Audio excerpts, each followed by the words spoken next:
طفيت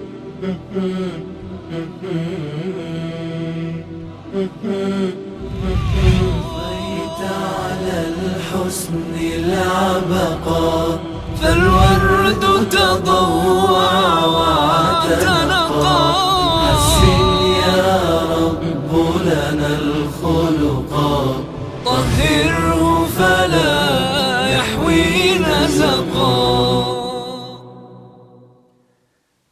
اعوذ باللہ من الشیطان الرجیم. بسم اللہ الرحمن الرحیم. الحمد للہ رب العالمین والصلاة والسلام علی حبیب قلوبنا و طبیب نفوسنا و شفیع ذنوبنا افضل الاولین و اشرف الاخرین العبد المعیت الرسول المصدق المحمود الاحمد ابی القاسم محمد.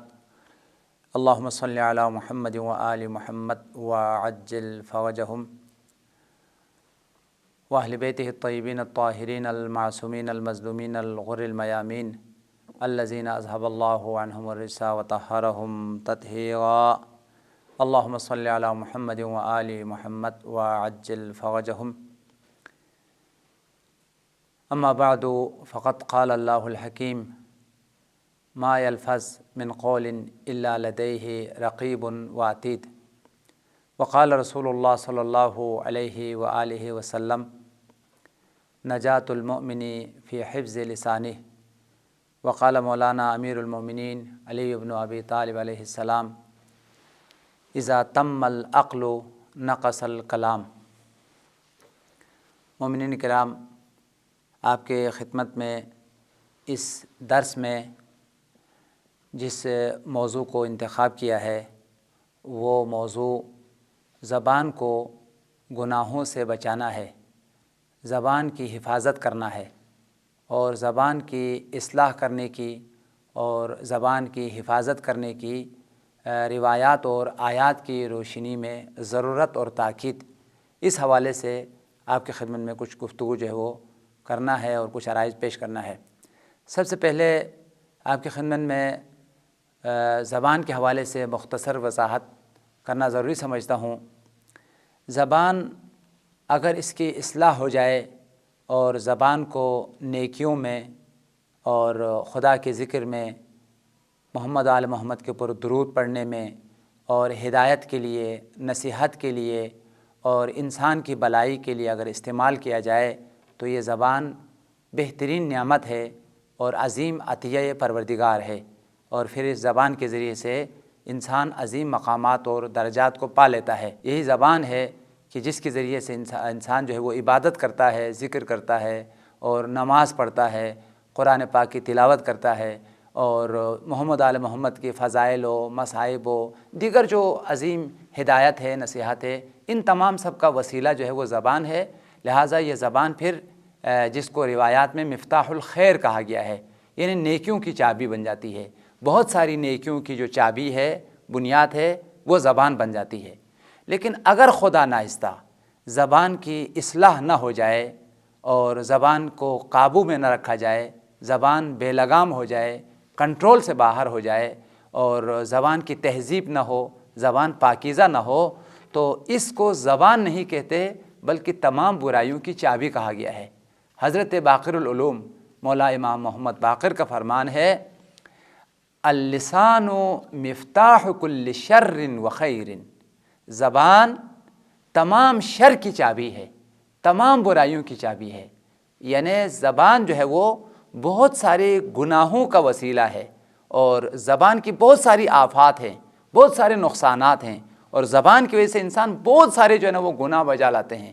مثلا زبان کی وجہ سے انسان غیبت کرتا ہے، زبان کی وجہ سے انسان جو ہے نا وہ جھوٹ بولتا ہے، زبان کے ذریعے وجہ سے انسان کسی پر تہمت لگاتا ہے، زبان کی وجہ سے کسی کی دل آزاری کرتا ہے، اور زبان کی وجہ سے جو ہے انسان نازیبا اور انتہائی جو ہے وہ پست جو ہے گفتگو کر لیتا ہے، گالی دیتا ہے اور غلط قسم کے الفاظ جو ہے منہ سے جاری کرتا ہے. لہٰذا زبان سے بے شمار جو ہے وہ گناہ انجام دیتے ہیں. یہ اس صورت میں ہے کہ اگر زبان کو کنٹرول نہ کیا جائے، زبان کی اصلاح نہ کیا جائے.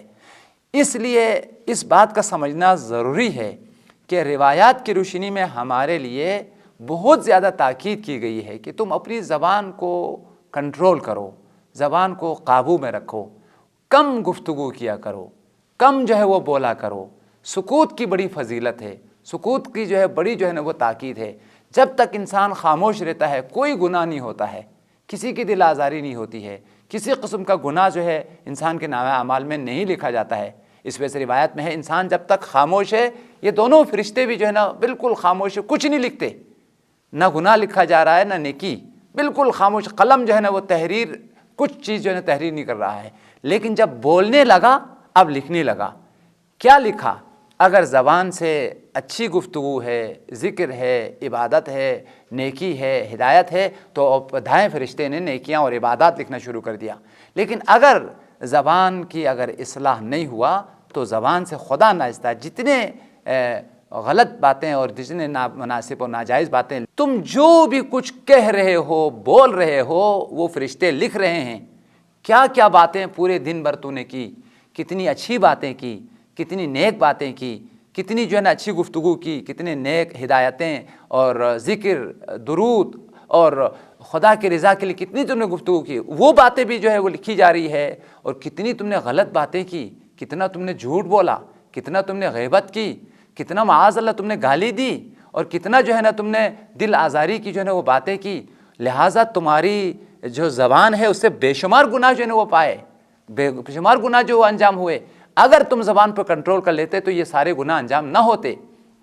قرآن پاک کی آیت ہے ما یلفظ من قول الا لدیہ رقیب وعتید، سورہ قاف آیت نمبر 18۔ کوئی بھی لفظ تم نہیں بولتے ہو، تم تکلم اور گفتگو نہیں کر رہے ہو، مگر یہ کہ دونوں جو کرام الکاتبین ہے، اس رقیب اور عتید ہے، دائیں اور بائیں جانب کے جو فرشتے ہیں کرام الکاتبین، وہ لکھ رہے ہیں۔ ما یلفظ من قول، کوئی بھی گفتگو تم نہیں کرتا، کوئی بھی کلام تو نہیں کرتا، الا لدیہ رقیب وعتید، یہ جو فرشتہ ہے وہ بھی لکھ رہا ہے، اس طرف کا جو فرشتہ ہے دونوں جو ہے لکھ رہا ہے۔ اگر تم نے نیک گفتگو کی ہے، اچھی گفتگو کی ہے، ذکر کیا ہے اور درود پڑھا ہے، ہدایت کی ہے، تو یہ فرشتہ لکھتا ہے کہ اس نے بہترین باتیں کی، بہترین ذکر کیا، درود اس نے پڑھ لیا۔ لیکن اگر خدا نخواستہ تمہارے زبان سے اگر جھوٹ نکلا ہے، غیبت کی ہے، دل آزاری ہوئی ہے، تو یہ فرشتہ لکھتا ہے کہ اس نے زبان سے کتنے گناہ کی۔ لیکن جب تک کنٹرول میں ہے، قابو میں ہے، خاموش ہے، وہ دونوں فرشتے جو ہیں وہ قلم کو محفوظ رکھا ہے، کچھ نہیں لکھا جاتا۔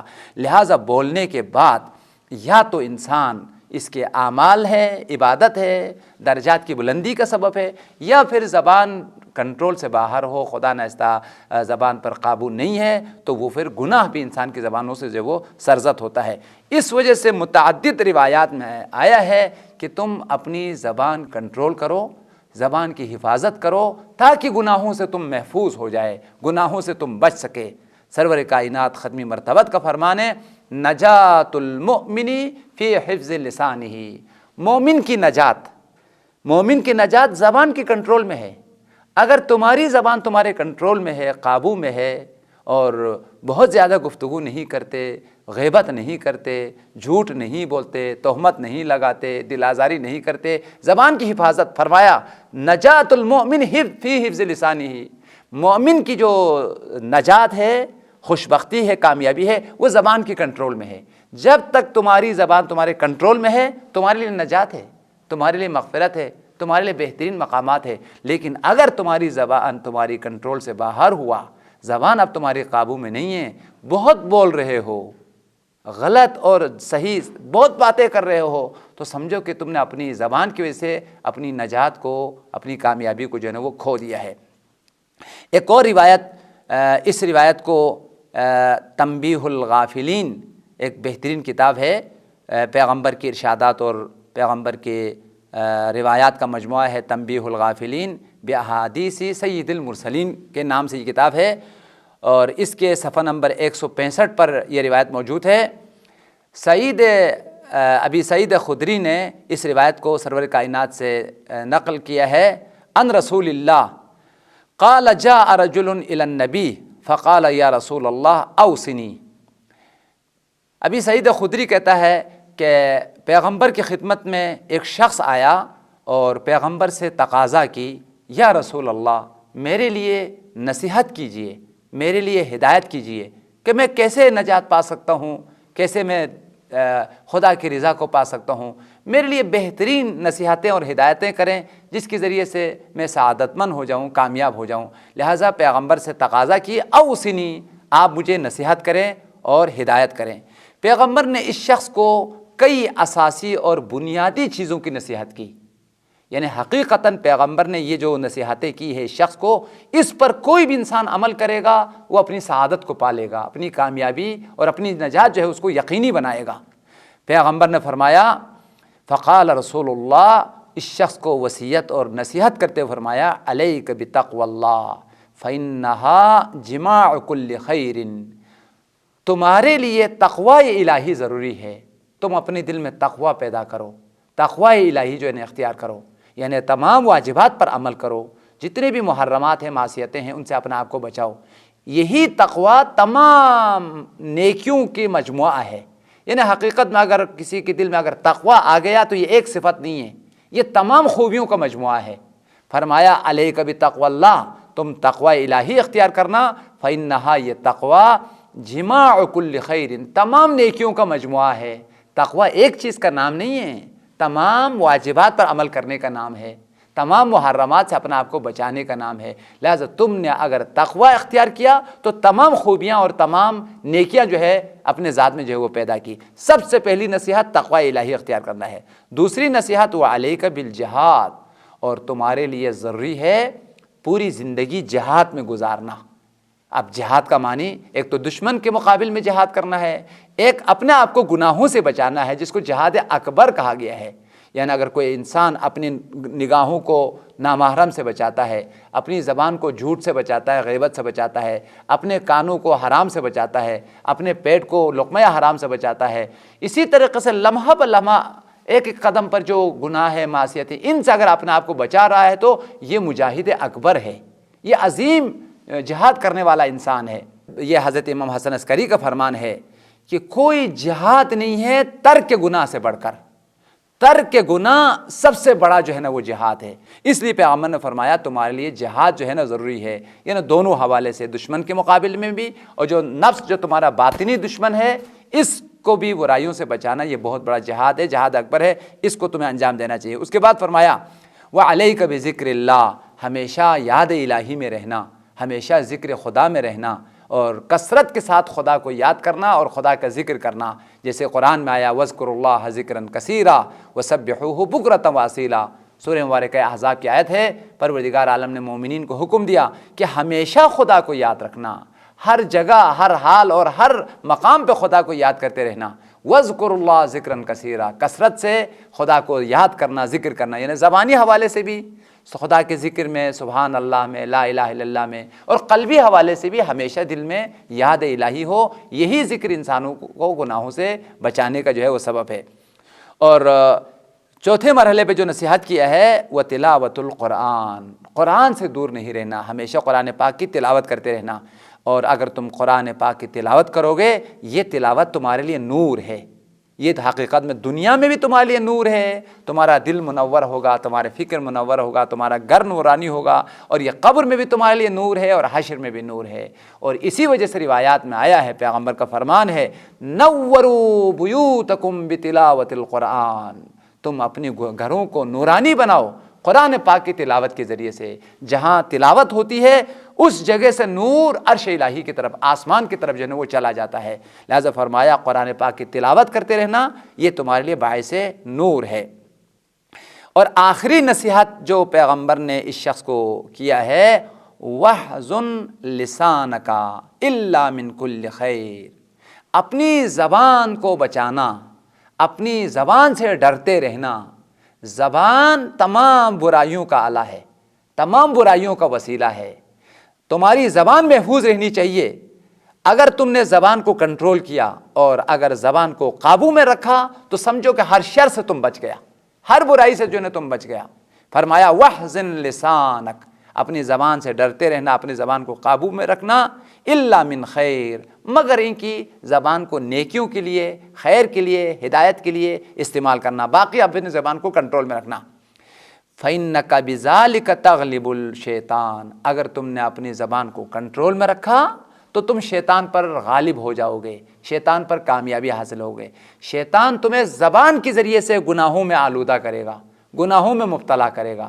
اگر تم نے زبان کو کنٹرول رکھا، زبان کو قابو میں رکھا، تو شیطان تمہیں ضرر نہیں پہنچا سکتا ہے اور شیطان تم پر غالب نہیں آ سکتا ہے۔ اور جس انسان کی زبان جو ہے نا بے لگام ہے، کنٹرول سے باہر ہے، تو پھر شیطان اسی زبان کے ذریعے سے ہزاروں گناہوں میں وہ مبتلا کر دیتا ہے۔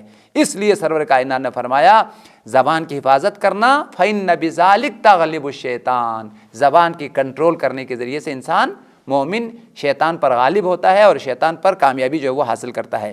اسی وجہ سے ایک اور روایت میں آیا ہے، یہ روایت جو ہے میں نے اس کتاب سے بہت زیادہ استفادہ کیا ہے اور بہت مرتبہ اس کتاب کا حوالہ دیا ہے، اخلاق اسلامی کی جو ہے وہ صفحہ نمبر 115 میں یہ روایت نقل ہے۔ زبان کی آفات اور زبان کی کنٹرول کرنے کی تاکید کے حوالے سے اس روایت کو نقل کیا ہے۔ پیغمبر نے فرمایا جو شخص 3 کام انجام دیتا ہے وہ خوش بخت انسان ہے، وہ کامیاب انسان ہے۔ یعنی انسان کی کامیابی 3 چیزوں میں ہے۔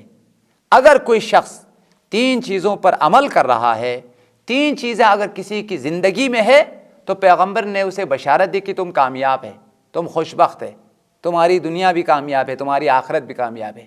کامیاب انسانوں میں تم شامل ہو، لیکن 3 چیزیں اپنی زندگی میں رکھنی چاہیے۔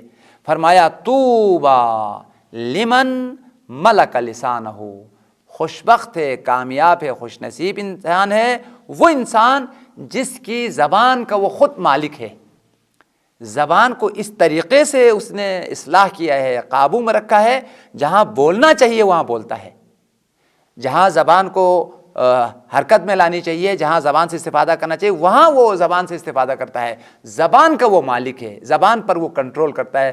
جس کی زبان قابو میں ہے، کنٹرول میں ہے، وہ انسان کامیاب اور خوش بخت ہے۔ اور دوسری چیز وَوَسِعَ بَيْتَهُ، روایات میں بہت زیادہ ہمیں تاکید کی گئی ہے، بہت زیادہ سفارش کی گئی ہے اپنے گھر کے جو بچے ہیں، بیوی ہے اور اس کے گھر میں رہنے والے ہیں، ان کو آسائش میں رکھا جائے اور ان کے لیے آسودگی اور ان کے لیے خوشحالی اور ان کی زندگی کی خوشیوں کے سامان کو جو ہے وہ فراہم کیا جائے، جس کا نام وسعت البیت کہتے ہیں۔ یعنی گھر کو وسعت دینا، گھر میں فراوانی لانا، گھر میں خوشحالی لانا۔ مثال کے طور پر گھر کے اندر جو ہے بہت ساری چیزوں کی ضرورت ہے، بچوں کو تنگ نہ کریں، بچوں کو نہ ستائیں، جو ضروری چیزیں ہیں وہ گھر میں لائیں۔ اور بچوں کو کھانے پینے کی بہت ساری چیزیں ہیں، کنجوسی کی وجہ سے بخل کرتے ہوئے ان کے بچوں کو کھانے پینے کی جو ضروریات ہے اس کو پورا نہ کرے، تو یہ بدبختی کی علامت ہے۔ اسی طریقے سے لباس کے حوالے سے گرمیوں میں گرمیوں کی لباس چاہیے، سردیوں میں سردیوں کی لباس چاہیے، خوشیوں میں خوشی کی لباس چاہیے، غم اور اندوہ کے ایام میں غم اور اندوہ کی لباس چاہیے۔ یعنی جو بچوں کی ضروریات ہے، جو گھر والوں کی ضروریات ہے، ان سب کو فراہم کرنا اور ان کی خوشیوں اور ان کی آسودگی اور ان کی خوشحالی کا خیال رکھنا، اس کو عربی عبارت میں وسعت البیت کہتے ہیں۔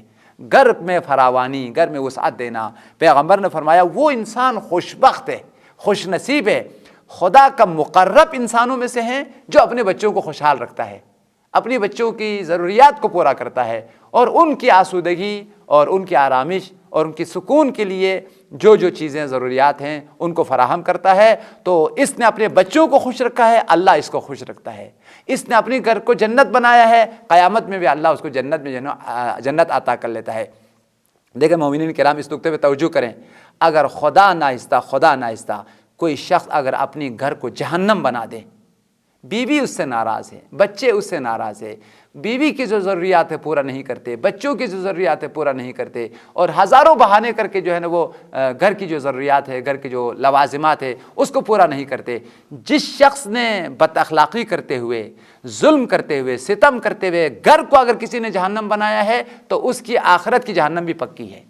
روایات میں آیا ہے اگر کوئی شخص گھر میں اخلاق کے ساتھ پیش آتا ہے، ان کی ضروریات کو پورا کرتا ہے، تو اللہ تعالیٰ اس کی بہترین اخلاق کی وجہ سے، گھر والوں کو خوشحال رکھنے کی وجہ سے اللہ تعالیٰ اس کو جنت میں جگہ جو ہے وہ عطا کر لیتا ہے۔ اس وجہ سے میں نے پہلے بھی آپ کی خدمت میں ایک مرتبہ عرض کیا، پیغمبر کا فرمان ہے تم میں سے بہترین انسان وہ ہے جو اپنے گھر والوں کو خوشحال رکھنے والا ہے، خیرکم خیرکم لأہلہ، تم میں سے بہتر اور افضل انسان وہ ہے جو اپنے گھر والوں کے ساتھ انتہائی نیک تعلقات، نیک جو ہے وہ طریقہ کار اور بہترین زندگی اختیار کرنے والا انسان ہوگا، وہ تم میں سے بہترین انسان ہے۔ پھر فرمانا ہے وَأَنَا خَيْرُكُمْ لِأَهْلِي، اور میں سب سے زیادہ، پیغمبر نے فرمایا، اور میں سب سے زیادہ اپنے گھر والوں کا خیال رکھنے والا انسان ہوں اور گھر والوں کو خوشحال رکھنے والا انسان ہوں۔ لہٰذا گھر والوں کو خوشحال رکھنا، گھر والوں کی ضروریات کو پورا کرنا، گھر والوں کی حقوق کا خیال رکھنا، یہ پیغمبر کی سیرت اور سنت ہے،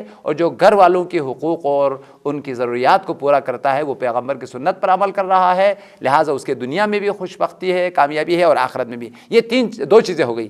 پہلی چیز زبان پہ کنٹرول کرنا کامیابی کی باعث ہے، دوسری چیز گھر والوں کو خوشحال رکھنا، ان کی ضروریات کو پورا کرنا، اور تیسری چیز جو ہے وہ پیغمبر نے فرمایا وَبَكَى عَلَى خَطِيئَتِهِ، کامیاب انسانوں کی علامت یہ ہے وہ اولاً تو گناہ کرتے ہی نہیں ہیں، گناہوں سے اپنے آپ کو حتی الامکان جو ہے بچاتے ہیں، ہر عضو کو گناہ سے بچاتے ہیں، آنکھوں کو گناہ سے بچاتے ہیں، زبان کو گناہ سے بچاتے ہیں، ہاتھ کو گناہ سے بچاتے ہیں، دل کو گناہ سے بچاتے ہیں، کانوں کو گناہ سے بچاتے ہیں، ہر عضو کو گناہ سے بچاتے ہیں۔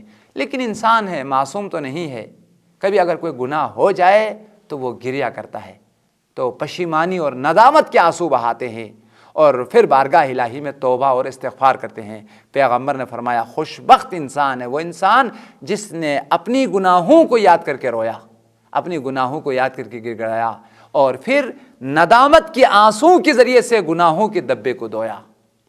گناہ جب انسان کرتا ہے اس طریقے سے دل سیاہ ہوتا ہے کہ مولا امام صادق کا فرمان ہے جب بھی کوئی انسان گناہ کر لیتا ہے دل پر ایک دبا آ جاتا ہے، ایک سیاہ دبا چھا جاتا ہے، لیکن جب وہ توبہ کر لیتا ہے تو یہ دبا مٹ جاتا ہے اور دل دوبارہ نورانی ہوتا ہے۔ لیکن اگر توبہ نہیں کیا بلکہ توبہ کرنے کے بجائے ایک اور گناہ کر لیا تو یہ دبا، یہ سیاہی پھیلتا ہے، بڑھتا ہے، یہاں تک کہ روایت میں آیا ہے فَإِذَا غَلَبَ لَن يُفْلَحْ أَبَدًا، اگر یہ سیاہی حد سے زیادہ پھیل گئی، دل کا دبا بہت زیادہ پھیلا اور یہاں تک کہ پورے دل جو ہے نا وہ سیاہ ہو گیا۔ کسی شخص کا اگر دل پورا اگر سیاہ ہو جائے، گناہ کا دبا اگر پورے دل کو سیاہ کر دے تو پھر وہ کبھی بھی فلاح نہیں پاتا ہے، وہ کبھی بھی کامیاب نہیں ہوتا ہے۔ لہٰذا ہر گناہ انسان کے دل پر دبا ہے، لیکن جب دبا آ گیا تو توبہ کر لیا، رو لیا، تو یہ جو دل کا دبا ہے، دل کی جو سیاہی ہے، وہ ندامت کے آنسو کے ذریعے سے صاف ہو جاتا ہے، وہ پاکیزہ ہو جاتا ہے۔ اس لیے پیغمبر نے فرمایا خوشبخت انسان وہ ہے وَبَكَى عَلَى خَطِيئَتِهِ، گریہ کیا، رویا، ندامت کے آنسو بہائے، عَلَى خَطِيئَتِهِ، اپنی گناہوں کو یاد کر کے، اپنی خطاؤں کو یاد کر کے۔ زیادہ آپ لوگوں کو زحمت نہیں دینا چاہتا ہوں، آخری روایات میں مومن اور منافق کا فرق یہ بیان کیا ہے۔ مومن کی زبان کنٹرول میں ہے، مومن کی زبان قابو میں ہے، لیکن منافق کی زبان کنٹرول سے باہر ہے، قابو سے باہر ہے۔ منافق جو آئے منہ پر بول دیتا ہے، یہ بولنا چاہیے، یہ نہیں بولنا چاہیے، یہ بولنے کا مقام ہے، یہ نہیں بولنے کا مقام ہے، یہ نہیں دیکھتے، بس اس کی زبان قابو سے باہر ہے، کنٹرول سے باہر ہے۔ لہٰذا زبان کا بے لگام ہونا، بے قابو ہونا اور زبان کی وجہ سے ہر گناہ کرنا یہ منافق کی علامت ہے، لیکن زبان کو کنٹرول کرنا، زبان کو گناہوں سے بچانا، زبان کو قابو میں رکھنا یہ مومن کی علامت ہے۔ روایت میں آیا مومن بہت کم بولتا ہے، زیادہ عمل کرتا ہے، زیادہ کام کرتا ہے۔ کم بولنا اور زیادہ کام کرنا، زیادہ عمل کرنا یہ مومن کی علامت ہے۔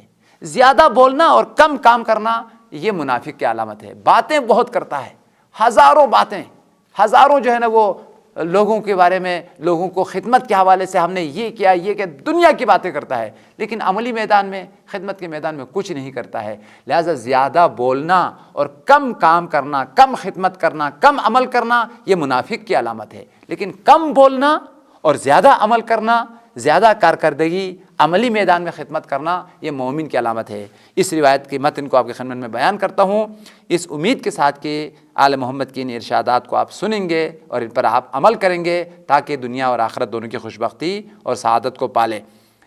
روایت میں آیا المؤمن یقل الکلام، مومن قلیل الکلام ہے، بہت کم بولتا ہے، اس کی زبان پر کنٹرول ہے، جہاں بولنا چاہیے، جہاں ضروری ہوا وہاں بولتا ہے، ہمیشہ اس کی زبان کھلی ہوئی نہیں ہے، زبان بے لگام نہیں ہے، بے قابو نہیں ہے۔ المؤمن یقل الکلام، مومن کا کلام بہت کم ہے، گفتگو بہت کم ہے، لیکن وہ یکثر العمل، عمل بہت زیادہ ہے، خدمت بہت زیادہ ہے، کم بولتا ہے، زیادہ کام کرتا ہے، زیادہ عمل کرتا ہے۔ لہٰذا عملی میدان میں وہ پہلوان ہے، وہ زبانی میدان میں پہلوان نہیں ہے۔ عام انسان، عام آدمی وہ زبانی میدان میں پہلوان ہے، بولنے میں بڑا ماہر ہے، بہت باتیں کرتا ہے، بہت بولتا ہے، لیکن عملی میدان میں کچھ نہیں کر پاتے ہیں۔ لہٰذا زیادہ بولنا منافق کی علامت ہے۔ کم بولو، زیادہ کام کرو۔ کیوں زیادہ بولتے ہو؟ پھر عمل بھی نہیں کر سکتے ہو، اپنے وعدوں پر وفا نہیں کر سکتے ہو۔ لہٰذا جتنا تم کر سکتے ہو اتنا بولو، جو کام تمہارے قدرت میں ہے، جو تم کر سکتے ہو اسی کے بارے میں بولو۔ خاص طور پر دنیا میں، پوری دنیا میں یہ انتخابات کے موقع پر یہ اتفاق ہوتا ہے، جو بھی امیدوار کھڑا ہوتا ہے تو ہزاروں باتیں کرتا ہے کہ میں یہ کروں گا، یہ کروں گا، ہزاروں وعدے دیتے ہیں، کیا سبز باغ دکھاتے ہیں، کیا شاندار جو ہے نا وہ شہروں کی ایک نقشہ جو ہے نا بتاتے ہیں، کیا لوگوں کی ایک رفاہ اور خوبصورت زندگی جو ہے نا بسا دیتے ہیں، ہزاروں وعدے کرتے ہیں، لیکن عملی میدان میں ایک وعدے پر جو ہے نا پورا نہیں ہوتا۔ یہ منافق انسان ہے۔ اتنی ساری باتیں کہ تم نہیں کر سکتے، کیوں بولا ہے؟ کیوں یہ سارے جھوٹ کا جو ہے پلندہ جو ہے نا بنا کے رکھا ہے؟ لہٰذا روایات میں ہمیں تاکید ہے، تم کم بولو، جو کر سکتے ہو وہی بولو، جو تمہاری قدرت میں ہے وہی بولو، جائز طریقے سے بولو، اور جو تمہاری قدرت میں ہے یہ چیزیں جو ہے بولو۔ اس لیے روایت میں آیا المؤمن یقل الکلام، گفتگو بہت کم کرتا ہے، ویکثر العمل، بہت زیادہ عمل کے مالک ہے، کردار کے مالک ہے، خدمت کے مالک ہے۔ اور منافق والمنافق یکثر الکلام ویقل العمل، اور منافق کثیر الکلام ہے، گفتگو بہت کرتا ہے، بات بہت کرتا ہے، باتوں بہت کرنے والا ہے، لیکن وہ یقل العمل، عملی میدان میں کچھ نہیں کر سکتا ہے، چاہے اس عمل سے مراد دنیاوی ہو، خدمت ہو، کام ہو، کارکردگی ہو، چاہے عمل سے مراد عبادات ہو اور خدا کی اطاعت ہو۔ لہٰذا جو لوگوں کی خدمات ہے اور خدمت الخلق ہے، یہ بھی بڑی عبادت ہے، یہ بھی بڑا جو ہے نا وہ عمل ہے۔ لفظ عمل مشترک ہے، دینی جو عبادات ہیں، دینی جو اعمال ہے، نماز ہے، روزہ ہے، حج ہے، زکوٰۃ ہے، یہ سب کے سب بھی اعمال ہے، اور اس کے علاوہ جو ہے وہ لوگوں کی خدمت کرنا، غریبوں کی خدمت کرنا، سڑک بنانا، اور اسی طریقے سے غریبوں کی مکانات کو تعمیر کرنا، اور اسی طریقے سے ہاسپٹل بنانا اور مسجدوں کو تعمیر کرنا، امام بارگاہوں کو تعمیر کرنا، یہ بھی بہترین اور افضل ترین جو ہے وہ اعمال میں سے ہے۔ جب ہم لفظ عمل کو سنتے ہیں، عمل کی فضیلت ہم سنتے تو فوراً ہماری ذہن جو ہے نا وہ نماز کی طرف جاتی ہے، اور ہماری ذہن جو روزے کی طرف، ہماری ذہن جو ہے وہ قرآن پاک کی تلاوت کی طرف۔ روایات میں لفظ عمل تمام ہر وہ کام جس میں خدا کی رضا ہو، خدا کی خوشنودی ہو، لوگوں کی رفاہ ہو، لوگوں کی آسودگی ہو، لوگوں کے لیے فائدہ ہو، ہر اس کام کے لیے جو ہے نا وہ عمل کہا گیا ہے، عبادت کہا گیا ہے۔ لہٰذا اسی وجہ سے روایات میں آیا، صادق آل محمد کا فرمان ہے، افضل الاعمال ادخال السرور ودفع المکروہ عن المؤمنین۔ مولانا سعد نے فرمایا بہترین عبادت مومن کی پریشانی کو دور کرنا ہے، مومن کو مشکلات سے جو ہے نا وہ نجات دینا ہے، اور ساتھ ساتھ وہ ادخال السرور، اس کی دل کو خوش کرنا ہے۔ کیا پریشانی ہے؟ اگر کسی کا علاج نہیں ہو رہا ہے اور بیماری کی وجہ سے پریشان ہے، پیسے نہ ہونے کی وجہ سے پریشان ہے، تو اس کو علاج کے لیے پیسے دیا جائے، اس کی پریشانی کو دور کر لیا جائے۔ یہ جو تم نے کسی کو پیسہ دیا، اس کی بیماری کا علاج کیا، اس کو سلامتی اور تندرستی عطا کی، یہ ہزاروں نماز سے جو ہے افضل ہے۔ اس لیے صادق عالم نے فرمایا افضل الاعمال ادخال السرور ودفع المکروہ عنہم، مومنین کی مشکلات کو دور کرنا اور ان کو فائدہ پہنچانا، ان کو خوشحال کرنا بہترین اعمال میں سے ہے۔ مجھے حضرت خامس آل ہبہ مظلوم کربلا کی ایک روایت جو ہے وہ یاد آئی، اسی پر آپ کی زحمتوں کو تمام کرتا ہوں۔ مولا امام حسین نے فرمایا من نفس کربۃ مؤمن نفس اللہ عنہ کرب الدنیا والآخرہ۔ مولا امام حسین خامس آل ہبہ کا درر البہا، انتہائی قیمتی جو ہے نا وہ جملہ ہے۔ مولا نے فرمایا جو کسی مومن کی پریشانی کو دور کرے، مشکل سے اگر نجات عطا کرے، تو اللہ تعالیٰ اس مشکل سے دوری اور نجات دینے والی جو مومن ہے، اس کی دنیا کی پریشانیوں کو بھی خدا دور کر دیتا ہے اور قیامت کی پریشانیوں کو بھی دور کرتا ہے۔ من نفس کربۃ مؤمن، جو کسی مومن کی پریشانی کو دور کر دے، مشکل کو حل کرے، مشکل سے اگر نجات عطا کرے تو نفس اللہ عنہ کرب الدنیا والآخرہ، دنیا کی جتنی بھی پریشانیاں ہیں اللہ اس سے بھی اس کو نجات عطا کرتا ہے، اور آخرت کی جتنی بھی پریشانیاں ہیں اس سے بھی ان کو نجات عطا کر لیتا ہے۔ لہٰذا اس روایت میں اس کو ہم نے اس مقصد کے لیے بیان کیا، مومن زیادہ کام کرتا ہے، عمل کرتا ہے، کم بولتا ہے، اور منافق جو ہے وہ زیادہ بولتا ہے، عمل جو ہے نا وہ کم کرتا ہے۔ اور اس لیے مومنین کرام آپ لوگوں سے میری انتہائی مؤدبانہ گزارش ہے، زیادہ سے زیادہ عمل پہ توجہ دیجیے، کردار پہ توجہ دیجیے، زیادہ باتیں کرنے کی کوشش نہ کریں، زبان پر کنٹرول کریں۔ زبان کی وجہ سے امتحان پھنس جاتا ہے، اور زبان کی وجہ سے، اسی وجہ سے مولا کا فرمان ہے جب تک تم بولو گے نہیں تمہاری زبان تمہاری کنٹرول میں ہے، تمہاری حکومت ہے زبان پر، لیکن اگر تم نے بول دیا تو اب زبان کی حکومت ہے تمہارے اوپر۔